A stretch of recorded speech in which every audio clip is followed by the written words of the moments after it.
शफ़ीक जो कि सिगरेट नोशी के खात्मे के लाइ जामिया हिकमत अमली तैयार करण घुर्जे। ARI Pakistan Thatta district reporter Mohammad Shafiq जो कि अल्टरनेट रिसर्च इनिशिएटिव ARI ऐं उन जे मेंबर तंज़ीम Sindh Sujag social welfare association Thatta Pakistan में सिगरेट नोशी के सेहत के लाइ हिकु वॾो मसइलो करार ॾींदे हिन मसइले जे हल जे लाइ क़ौमी हिकमत अमली जोड़ण जो मुतालबो कयो आहे। ARI जे प्रोजेक्ट डायरेक्टर अरशद अली सैयद पंहिंजे हिकु बयान में चयो आहे त सिगरेट नोशी फ़क़ति सिहत जो मसइलो न आहे पर हीउ हिकिड़ो अहिड़ो मसइलो आहे जेको असांजे मुआशरे मइशत में ईंदड़ नस्लनि खे मुतासिर करे थो। हिन चयो त असांखे स्वीडन जहिड़े कामयाब बैनुल अक़वामी मिसालनि मां सबक़ सिखणु घुर्जे ऐं जदीद हल समेत मज़बूत ऐं तसलसल रखंदड़ क़दमनि ते मुश्तमिल जामिया तरीक़ो शुरू करणु घुर्जे त जीअं लखे पाकिस्तानियुनि खे तंबाकू नोशी खां जान छॾाए सघिजे,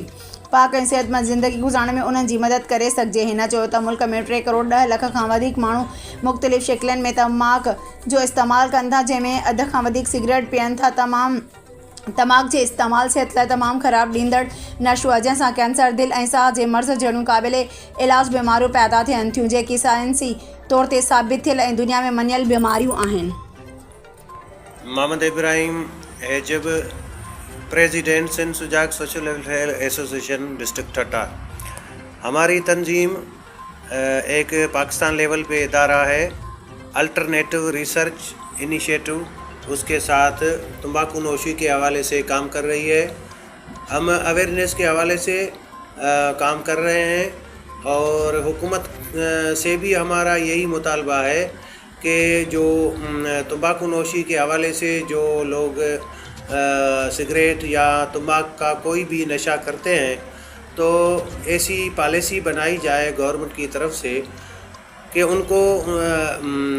वो छोड़ने में कोई मसला न हो।